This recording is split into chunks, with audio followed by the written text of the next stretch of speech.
బేసన్ లడ్డు ఎలా చేయాలో చూద్దాం రండి. ఒక 2 కప్పులు శనగపిండి తీసుకుని దాన్ని జల్లెడ పట్టేసి పక్కన పెట్టుకోండి. దీని గురించి ఒక అరకప్పు నెయ్యి పడుతుందండి. ఫస్ట్‌లో కొంచెం నెయ్యి వేసుకుని ఈ శనగపిండిని వేసుకుని నెమ్మదిగా వేయించుకోండి.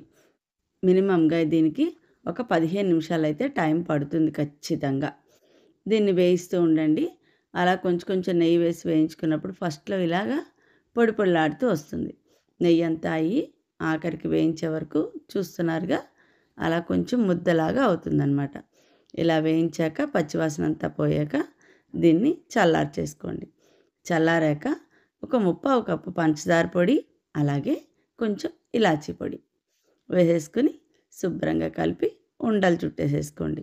దీని మీద గార్నిష్ కోసం కాస్త జీడిపప్పు, కొంచెం కుంకుమ పువ్వు వేసి ఆస్వాదిస్తూ తినేయండి.